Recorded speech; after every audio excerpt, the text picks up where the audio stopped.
Welcome, rock stars, to Rockin' the Real Estate News. I'm Alice Cooper, and I look forward to answering what's rockin' in Daytona Beach real estate. This week, we answer the question, is there a new wave of foreclosures on the horizon?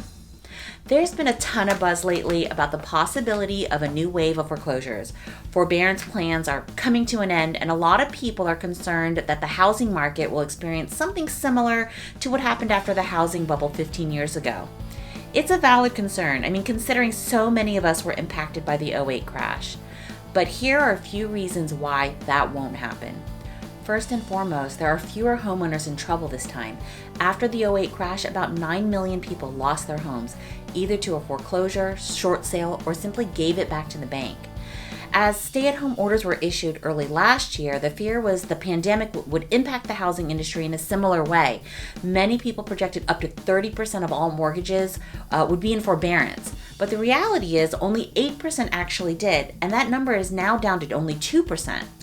Currently, the total number of mortgages still in forbearance stands around 1.2 million. So even if all of those homes went into foreclosure, which we don't expect to happen, and I'll get to that in a minute, there's still far fewer than the 9 million households that lost their homes just over a decade ago.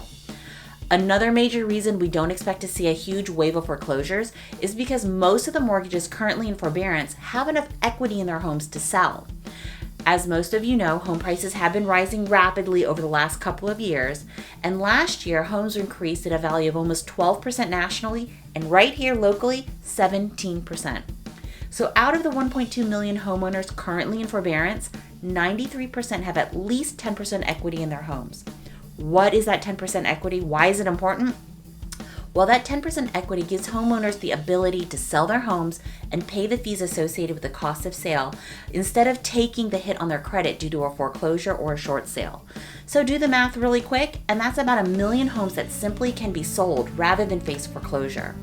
The remaining 7% who might not have the opportunity to sell, if they went into foreclosure, that would still only total to 85,000 homes. To put all of this into perspective, 300,000 homes were in foreclosure in 2017 and about 280,000 in 18 and 19.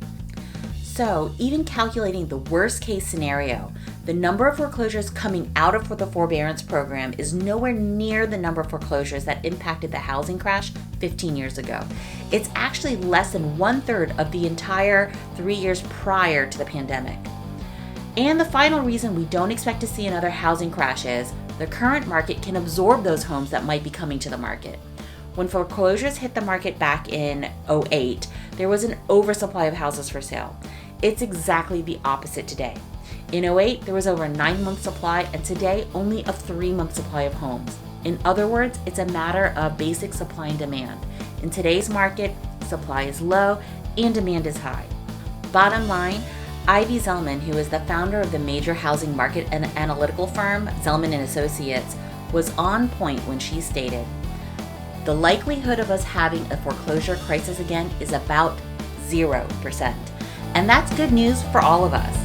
So thanks for tuning in, and join me again next week for another edition of Rockin' the Real Estate News. Until next time, rock on, rock stars.